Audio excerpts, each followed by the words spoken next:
Hey everyone. So you might have noticed that this episode released a little late today, and that's because, like you, we were shocked to hear about the passing of Akira Toriyama, the creator of Dragon Ball. As is true for so many of us, Dragon Ball was one of the first anime experiences I ever had, and it will always be important to me for that reason. In a lot of ways, we're here talking on this podcast because of Akira Toriyama's work that extended beyond Japan and into the hearts of fans around the world. We recorded this week's episode before the news about Akira Toriyama was shared, but we couldn't let this episode release without acknowledging this great loss. Here's the episode as it was originally recorded.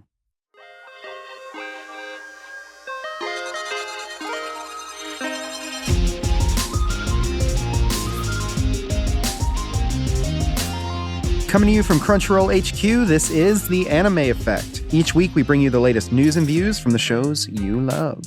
It's pop culture with an anime lens. Today we are, of course, talking about all of the excitement at Anime Awards 2024. Woo! So stick around for that. But first, we have to talk about the new Kaiju No. 8 trailer. Woo! A tease for One Punch Man Season 3. Ooh. I'm your host, Nick Friedman. I'm LeAlec Murray. And I'm Leah President. And together, we're going to see just how powerful the effect of anime really is. Before we get into the news of the week, I hear that there is an update on your mystery basketball manga saga from episode 1. It actually opened up some kind of otherworldly realm of discovery that I didn't expect because the answer is so confusing. And even just now we were like sitting trying to explain it. And I was like, well, it's this is. But anyway, yeah, you're right. Thank you so much, everybody, for writing in. What were some of the suggestions that we got? So some of the suggestions were like Ahiru no Sora, Dear Boys, Slam Dunk, of course, which I was adamant that it was not Slam Dunk. and that proved to be true. But the real answer is exactly build suspense is this manga called Rebound. And I only discovered it after reading some of your suggestions and doing a deeper dive because I was just like looking up each one individually and going through ancient forums, like literally just like the ancient holy text, the ancient text. I was breaking out like the papyrus scrolls and like, but the reason it is so confusing, it was so hard to find. And I was going through like lists and lists and pages of databases just full of like anime or manga by genre, and I couldn't find it anywhere. Just like going through JSTOR. You're in Wang Shitong's library trying to figure it out. Yeah, my research montage, like, but the reason I was able to locate it is someone on some back alley Reddit post. This sounds so black market. Was like, it sounds like you're talking about Harlem Beat. But if it's not, it could be this other one called Rebound. And it was like... Sleeper agent activated. Exactly. It was like someone said exactly my sleeper agent code. And I was like... because I looked it up and I was like, that's it. But so I'm so sorry to the Harlem Beat suggesters. I'm sorry that I adamantly denied you. No, sorry, okay, guys. So Harlem Beat and Rebound are intertwined. They are intertwined. It appears that Rebound is sort of like a repackaging. It's like fan fiction of Harlem Beat. It's an AU fan fiction of Harlem Beat. It's like the later volumes of Harlem Beat were published in English by Tokyo Pop as Rebound. But they were also renumbered. Yeah. So anybody that was looking for it, if you were like searching for, you know, a standalone, not connected to anything else, it's harder to find because it's considered part of the Harlem Beat canon.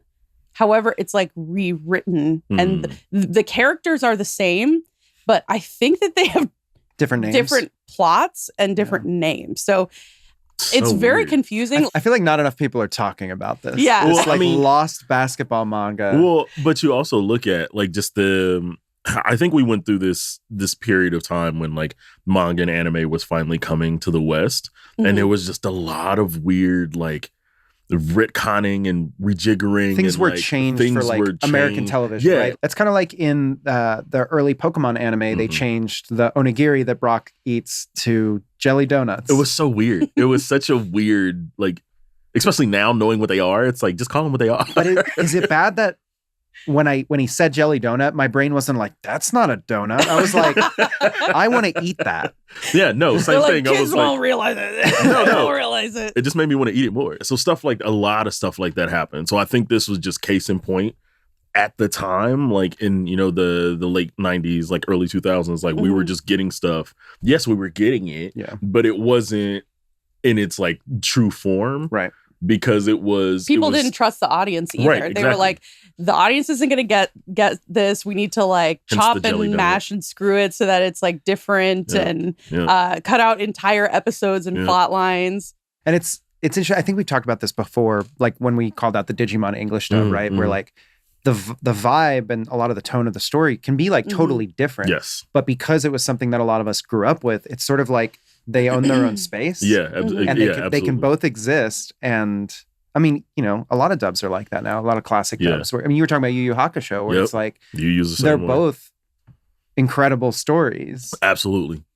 So it's an interesting time, but I'm glad mystery solved, right? This I is know. the first official mystery. The greatest mystery was of my solved on the life. show. Like, this is my Cleopatra's tomb. Like, I needed to find this for my life to be complete. And now anything that happens from here on out is just uphill. It's all just the cherry That was on what top. was weighing me down, y'all. Yep. Okay, so up next is the news.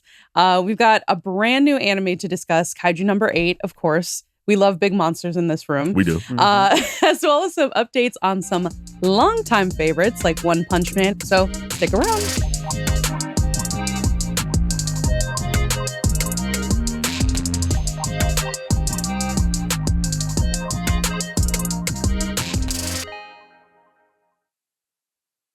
All right, y'all.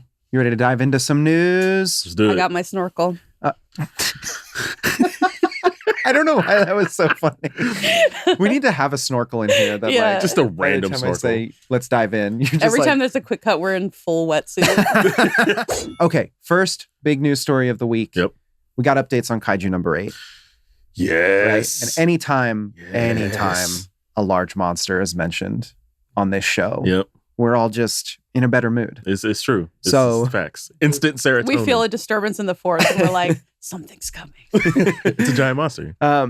So as you might already know, Kaiju number 8, the manga is being adapted into an anime. It's premiering this spring.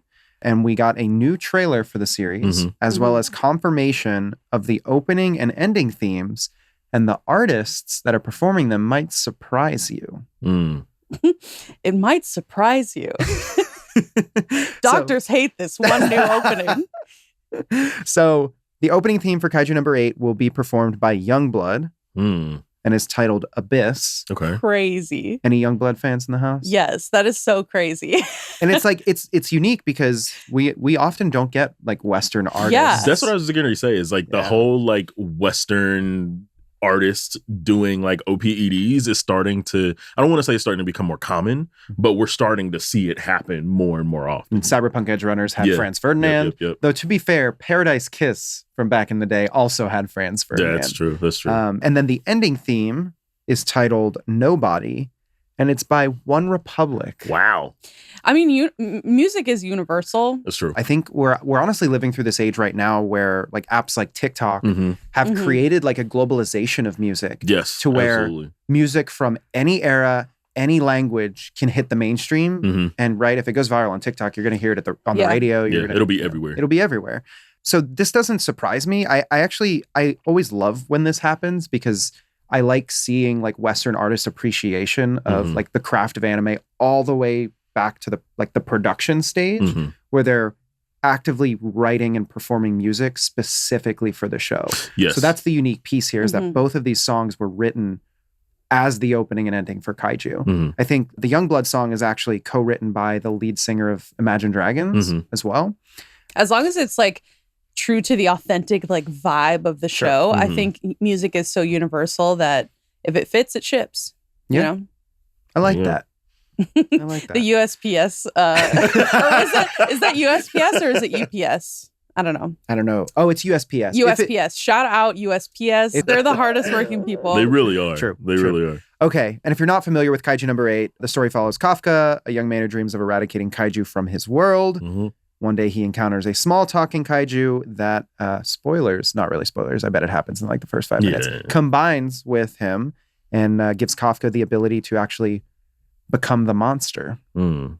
And also, of course, keep it a secret as he wants to be a part of the eradication force. Mm. So True. I know I'm really hyped for it. It's not too long from now. Mhm. So we will have plenty more Kaiju number 8 to talk about in the coming months. Yeah, Watch this is party. this has definitely been like out of all of the newer like Shonen Jump titles, this has probably been my absolute favorite. And they started doing the B-sides, Oh, and those are really good too. It's like a whole other side story about the eradication force. So that's awesome. Next up, we have, there's actually an update after, I think it's been a few years since we've heard about been this. A few years. So One Punch Man Season 3 Yeah. revealed a new teaser trailer confirming the studio that will be animating the return to the anime. If you're not familiar with One Punch Man, it follows Saitama, the one punch man. You might think he's just an average hero, but he can pretty much destroy everyone in one punch. Mhm. Our cue ball king. It's all right there. And what some of you might not know, or you do, and this is obvious, but One Punch Man is actually from the same creator that did Mob Psycho 100. Mhm. One. So, Why did I never connect that? well, there you go. Oh, wow. At least one person. That's actually embarrassing. Wow. It's so obvious now that I think about But it. at the same time, like he wouldn't really think it because they're almost super drastically different. Like Yeah. one is a straight up like superhero, Superman like Yeah, scaling power story. fantasy. Yeah, like- where like Mob is just the kid that has psychic powers and wants to be like left Yep. alone in his anxiety. I Both think- hilarious premises, though. the vibe of like the humor in both series, I Uh-huh. think that's really a Yeah, lot that's of the the connective that's tissue. the yeah, exactly. So the studio returning from season 2 for this new season of One Punch Man, JC staff. They'll be animating the new season. You can check out the teaser trailer on Crunchyroll News. And it's actually not the only returning series that we've heard about this week. Mhm. So No, it is not. what else did they show off? So ReZero is on the cusp of coming back finally after many years. Should I start ReZero? Should you? Should I? It's my like biggest isekai blind spot. Yes. Okay. Mhm. Okay. I mean, okay. Yes. That's it. That's it. That's all I need. I've heard just amazing things about Yeah, it. I it's just haven't gotten to it yet. fantastic. Another one that got announced around the same time, Overlord. So Overlord is officially coming back. I know it's been a couple years since season 4. Is this the movie?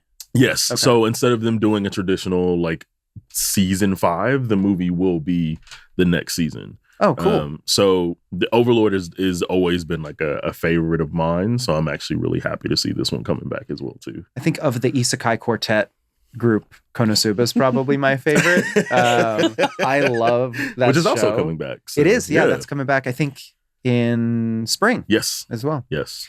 Gosh, there's so much coming, y'all. Yeah, man. I'm not like I'm still filtering through my fall 23 list. So Get to it.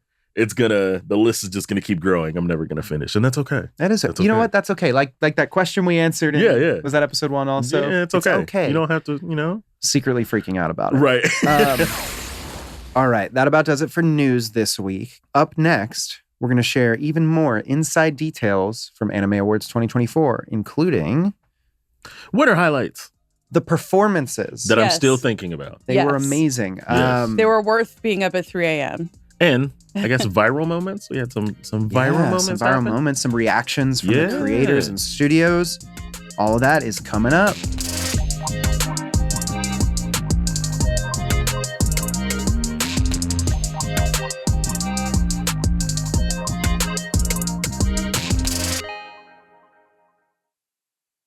So, I know what you're thinking. You just talked about Anime Awards 2024 on your audio exclusive podcast drop this past weekend. Uh-huh. And you'd be correct. However, We were also sleep deprived. we were also very We were sleep deprived. also very sleep deprived. Those were our raw, visceral reactions on Yeah. what we thought were the best Yeah. moments of the show. But for those of you, for example, like if you've only been watching the show, Mhm. we don't want you to miss out. So we're going to talk about some highlights, For sure. and we're also going to dive a bit deeper into some of the stuff that we saw this weekend. Mhm, mhm. So first up, winner highlights. So we don't have time to go through every category. Yep. You can see the full list of winners at Crunchyroll News, but we got to talk about a few. Yes. So I want to start with best new anime. That was a great category. Anyone in this category Mhm. could have taken it, and it would have been I think it just would have been an industry win all around. Chainsaw Man ended up winning. Yep. Which, to be fair, yeah. It was Chainsaw Man was phenomenal. massive when it came out. Like I feel like, a lot of times past, a lot of great anime has come out that we kind of soften over time on Right. stuff. Right. But remember like how big that series was. Mhm. Yeah. Everyone was talking about how the ending themes were changing every week. Yep. And for anime only watchers, Mhm. seeing those big moments start to Yes, happen. Absolutely. As a manga reader, I was like getting to see all of this finally animated. Mhm. It It was was just so beautiful, amazing, too. So beautiful. It was a Yeah. great series. Probably one of the most anticipated adaptations of a manga in recent time. I would say so because of how well the manga did like out of the gate. Like there was no denying, like even now, like, the Chainsaw is still like very much entrenched in the manga like conversation. And it's rare for a manga to sell so well in the West Yeah. before an anime releases for Yes, it. absolutely. And we saw that with Chainsaw Man. Mhm. So I want to give some time to some of the other nominees. So remind me again who all was in this category. So this category also included Bocchi the Rock, Heavenly Delusion, Hell's Paradise, Oshinoko, and Psalm 100. Okay, I just got chills, honestly. It might be a little cold in here, but also It's a little cold. that may be the strongest category. That is of Yeah. the that show. was the strongest category of the show. I feel like I honestly like if it wasn't Chainsaw Man, I really wanted it to go to Zom 100. Yeah.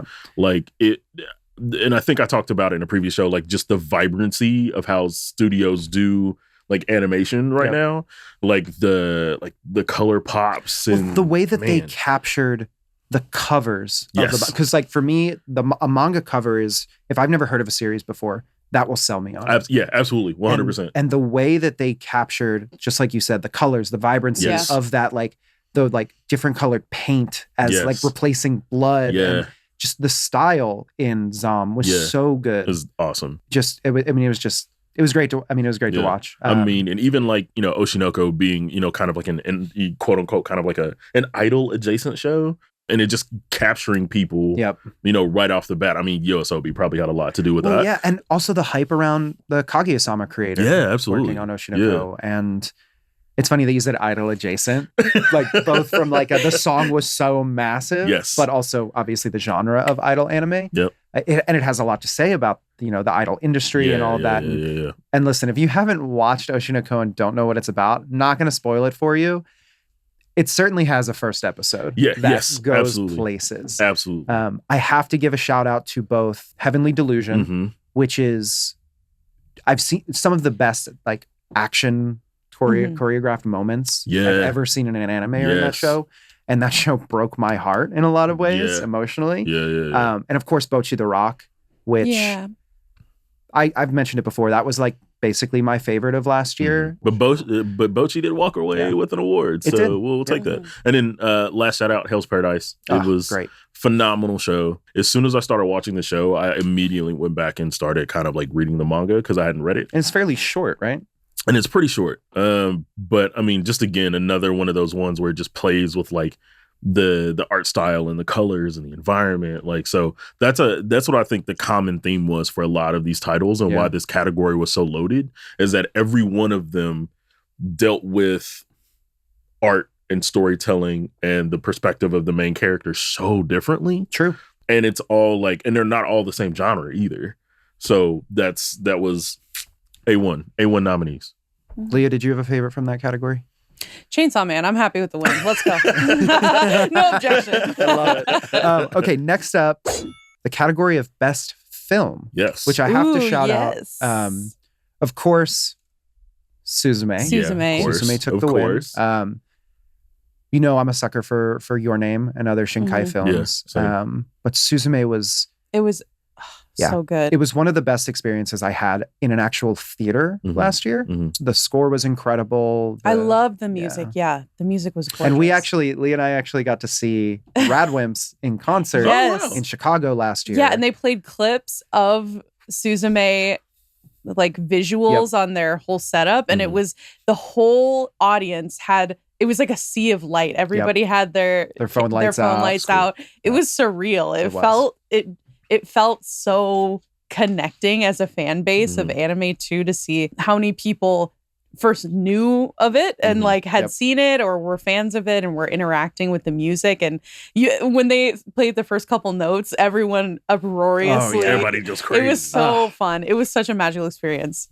I also want to give a shout out to a couple other ones in this category. Yep. So Blue Giant, which I haven't caught, but everyone keeps yelling at me about So the music cool. to watch it. Yeah. Why aren't you watching this? So I Yeah, have same. it pre-ordered. I'm going to watch it It when was it comes the out. jazz one, right? Yep. Yeah. Yeah. And this was He's like a um, saxophone player. mhm. So Blue Giant, and and I can't believe that I didn't see it when it was in theaters. Yeah, but same. it's from the director Yuzuru Tachikawa, Mhm. who did Death Parade, Oh, Decadence, okay. famed, mentioned in the live-action Resident Evil series. Yeah, Decadence. yeah. And Mob Psycho 100. Oh, He's the okay. director. Yeah, Wow. yeah. So, like, I'm ashamed that I haven't watched this movie yet. Yeah, I need to see it. In fact, I might watch it tonight. Yeah. I actually will. One shout out for me on the film list was Black Clover, Sword of the Wizard King.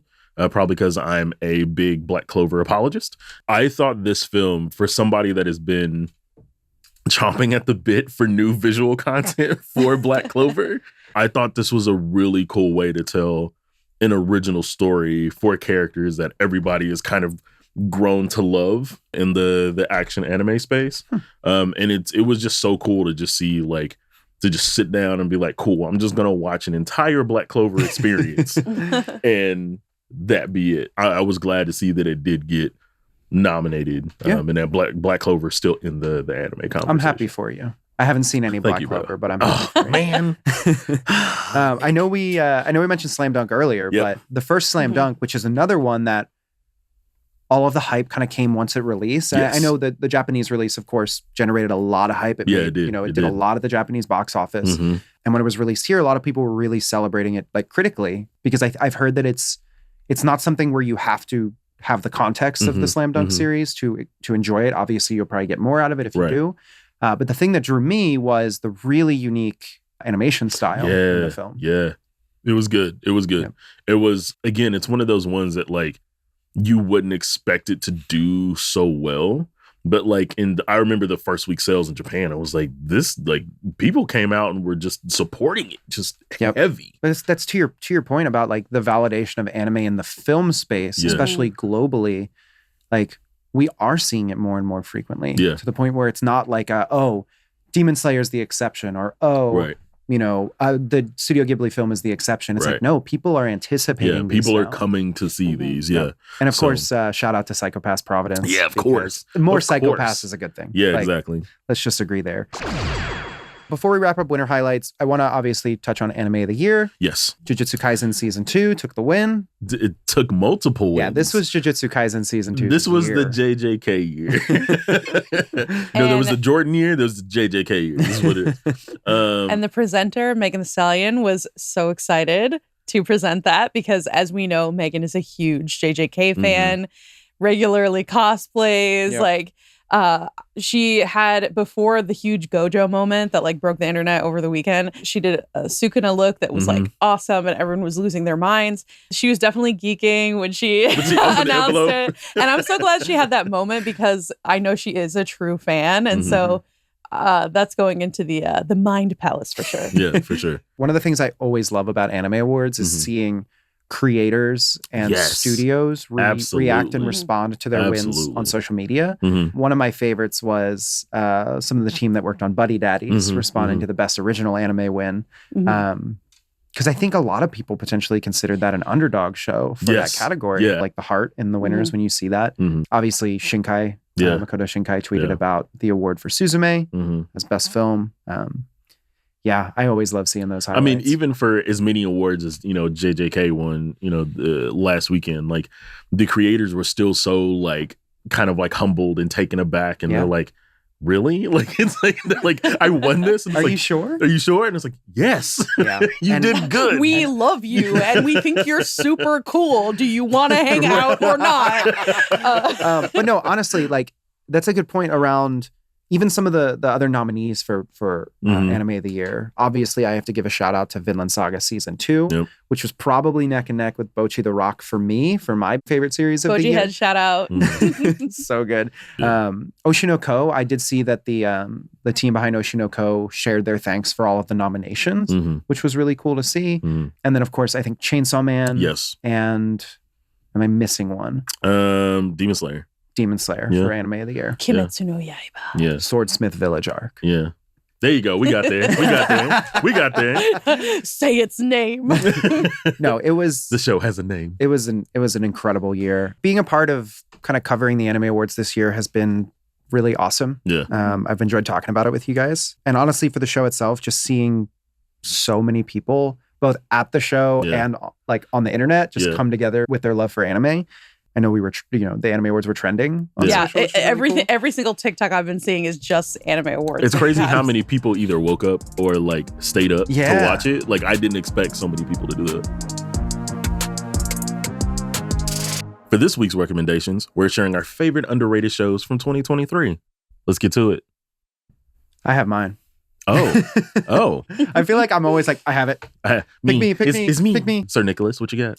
So there was a show last year called Insomniacs After School. Oh, yeah. You've talked about this one before. Yep. It's a bit of a comedy, bit of a romance, bit of a slice of life about two kids who basically start a astronomy club after school in the like old abandoned telescope that the school had. Oh. And they go there not to look at the stars and planets, but because they're both insomniacs and can't sleep. But they find that the only place that they can sleep is in this old telescope room. Weird. And so it becomes like their like safe place after school to like, we're going to astronomy club, and then they nap together. And it's cute. It's, wholesome. But really you're seeing this relationship develop between the two main characters. And it's super wholesome. And I've mentioned this before when I've talked about the show, but it's one of those shows where it gives you the feeling of being awake in the like twilight hours, right? That feeling of like, you're tired, but you're like reaching a point where you're not tired anymore because you've been up so long. And also the kind of nostalgia of youth and the emotions that come with that, right? Like staying up late with your friends, walking around town when everything's closed down and the lights are off. Definitely recommend it if you're a romance fan, if you're a slice of life fan. The animation is great. And yeah, that's my pick. Ooh. I might have to watch that. That sounds cool. So my underrated for 23, Undead Murder Farce.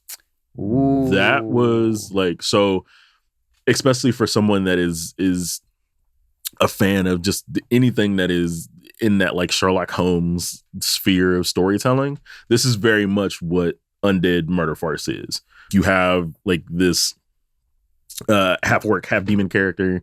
He is the cage user. He shows up with this head in a cage and they just start solving mysteries, bro. Like it's very 19th century Scooby-Doo, but no dog. This show apologizes for nothing. It apologizes for absolutely nothing.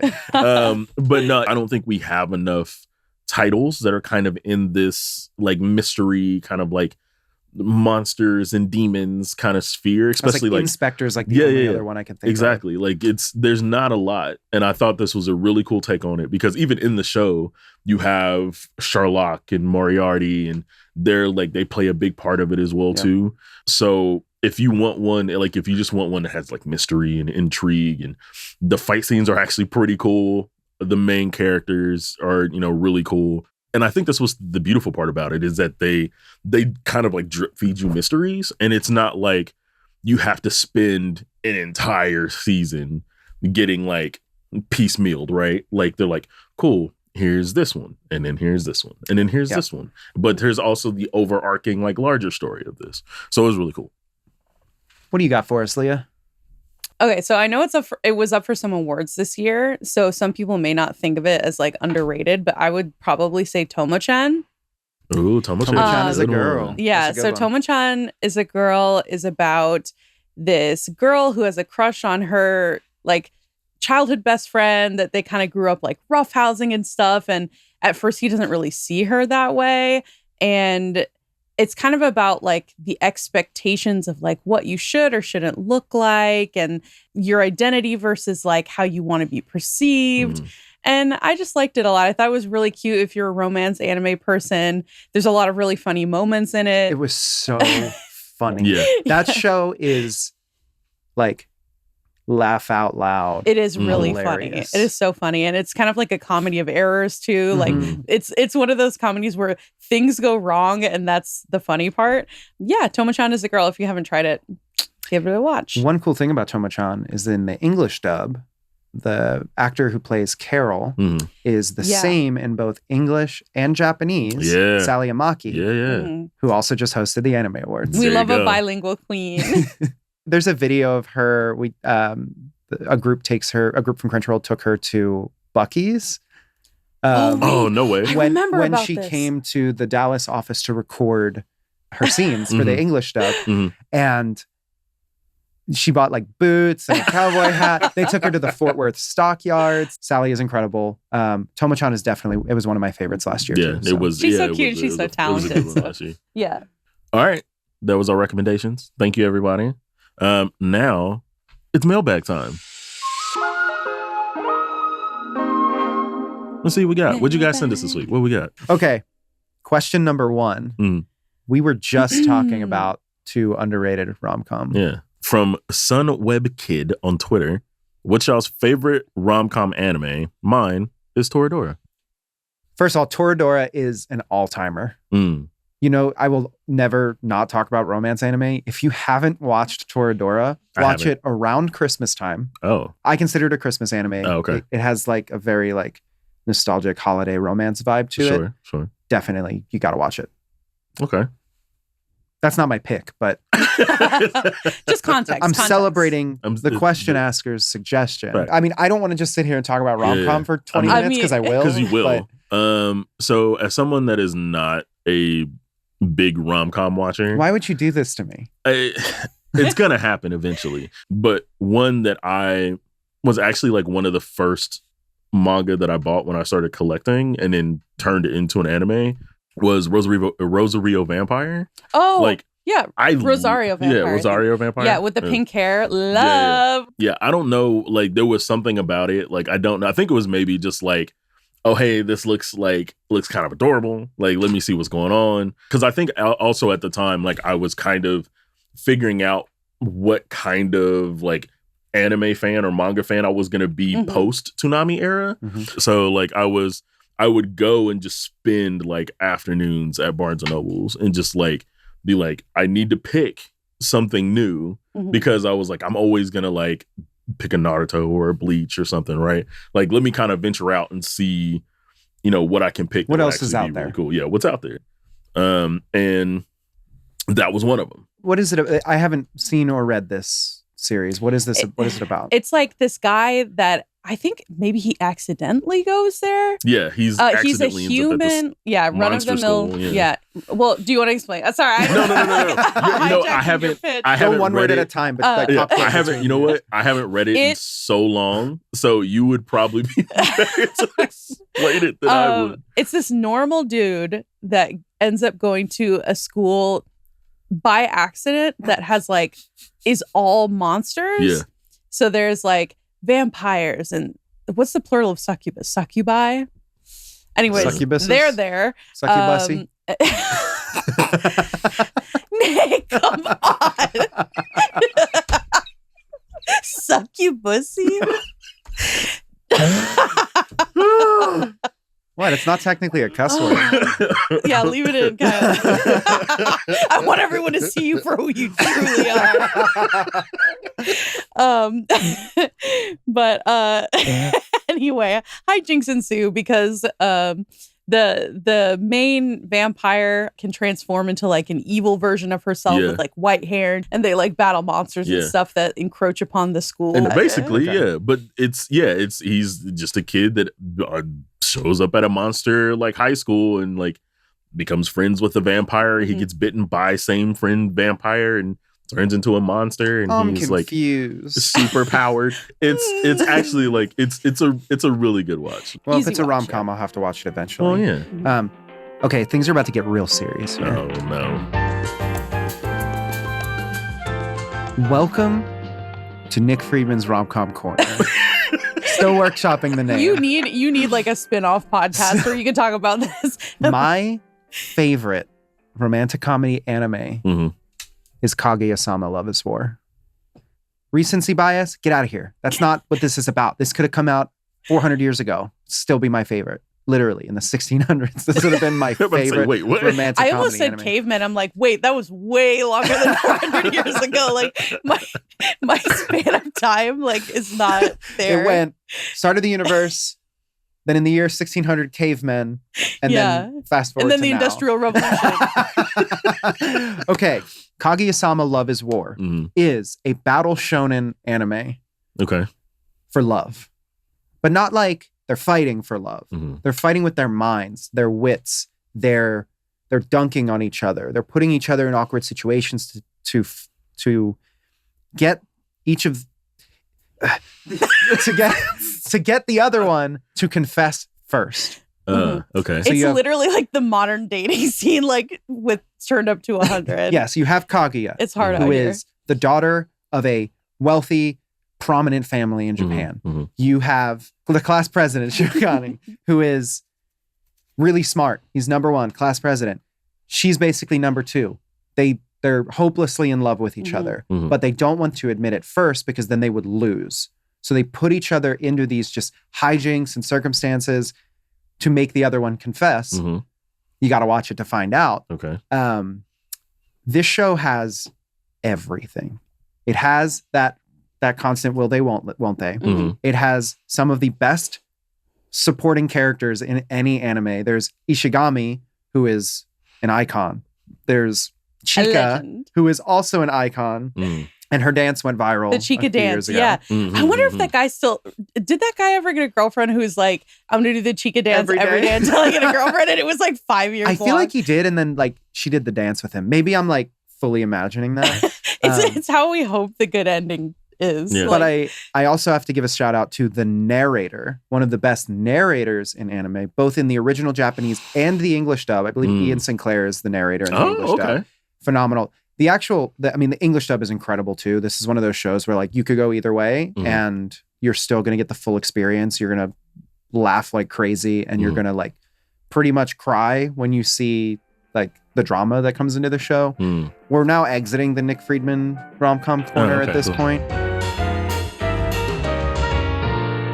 I'm buying a ticket for next week. But thank you for taking us on this journey. I'll be back. Please watch Kaguya-sama. Is your rom-com corner like the little like reading corners you had in school where it's like the carpet? And it's going to turn where I into get like a bunch of pillows and to lay on the floor, yeah. and then I fell asleep once and I got suspended for it. Yeah. Wait, what? I fell asleep during reading time in like 3rd grade. And you got suspended for it? No, I got a detention.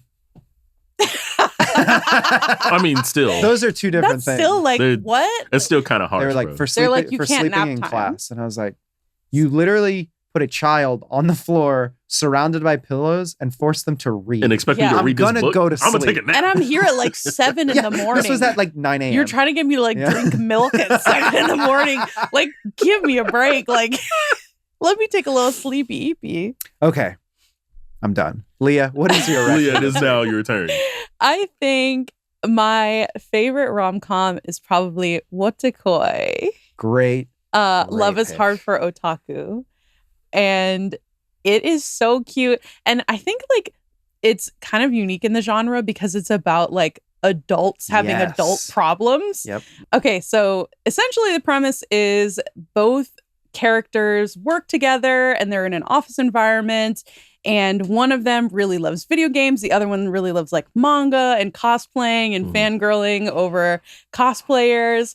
And they're hiding the secret life of fandom and trying to pretend to be like normal office workers. Normies. And they kind of find love with each other. And it's this really kind of sweet relationship where they just are like, we both really like each other. Let's like just try to date.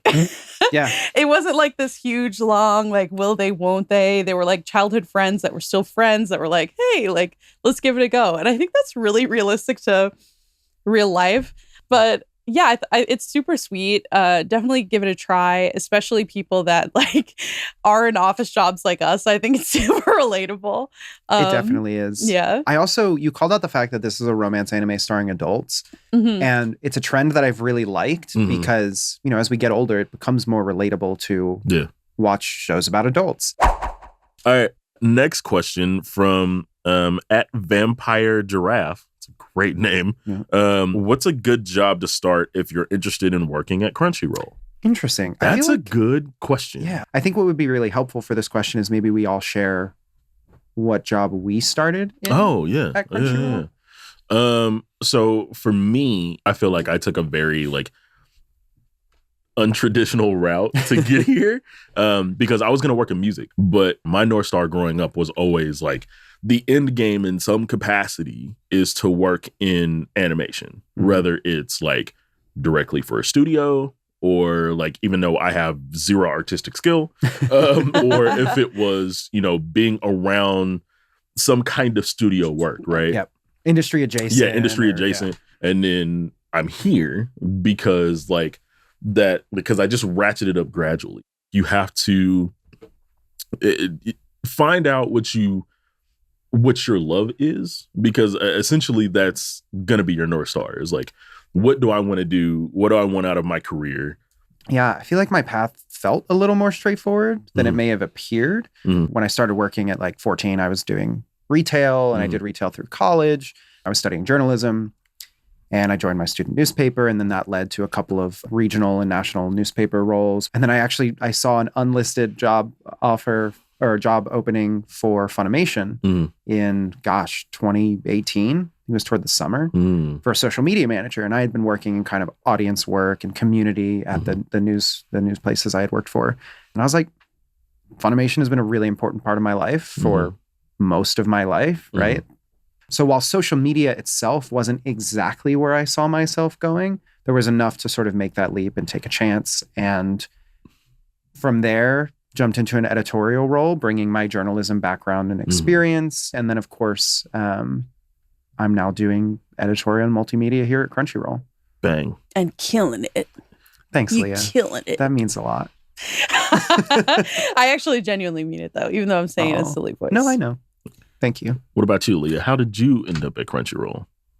I had a very similar path to Nick. In a lot of ways, we bond on this. We both came from the news world. I had to work all through college. So I've worked like in all different environments, whether it be like food service, working in bars, like I worked at a library, I worked at a performing arts center. And one thing connects all those together, and it's my love of like being around many different stories. Like some of the best stories I heard while like waiting tables or reading books in libraries or watching performances. And I studied journalism, so I went into a career in news, public news. And yeah, when I started at Crunchyroll, I went into international news. So I worked with one of the coolest teams on the planet. Shout out the international writing team. Yeah, and that's kind of what led me to Crunchyroll. Obviously, I've been a lifelong anime fan, but I don't think like when I started my career path, it was something that I always thought was just like a dream. Like, like this is something that, yeah, in an ideal fantasy world where this is something that someone like me can achieve, I would love to work in anime. Or, you know, Crunchyroll was something that was so unattainable to me. But, you know, pursuing your dreams is real, and you can actually, it's something that you can accomplish. Like everyone that works in a place that you want to work is just a person. and a person with their own story and their own journey to how they got here. Mhm. And if you can reframe it like that, some of your goals and your dreams don't really seem like fantasy anymore. It's something that you really, can accomplish. I am so happy that all of our different paths led us right here. And here we are. I know that sounded like weirdly sarcastic, but it's really cool to hear that from both of you guys. Yeah. Seriously, thanks everyone who has wrote in so far. Your questions have been amazing. And Yeah, they've been great. I really love getting to answer questions from the community. So keep on doing it. All right, everybody. I think that's it. Thank you for joining us for another episode of The Anime Effect, brought to you by Crunchyroll and our folks over at Sony Music Entertainment.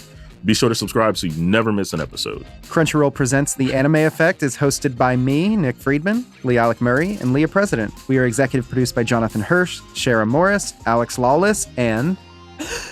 Who is it? Who is it this week? Wait. Is it you? It's me! Yeah! Our lead producer is Kyla Carnero, and our associate producer is Zoe Colkin. Patrick Emile edited and mixed this episode's audio, and Tyler Lucas filmed and edited the video. Our head of production is Sammy Allison. Special thanks to Tamika Balance-Kalasny and Lauren Moore. So we will be back next week with even more anime, of course, but Nick will not be here. He's taking a vacation. I'm going to see Fall Out Boy 3 times. The most Nick thing to ever happen. I'm actually like, hey, you know what? That's a pilgrimage I'd want to be a part of, actually. Like other people take vacation, He goes to see Fall Out Boy. go to see Fall Out Boy 3 Yeah. times. But despite that, we will have another person with us. We'll have a special guest. A special guest. Ooh. And it's not one of those things where they say that and it's just me. No. He just shows up and like he shaves his beard Bizarro and he's Nick. wearing a coat. See you guys next week All right, for guys. another episode. Yeah. Well, I won't He won't be be there, here. but okay, bye. Later days. See ya.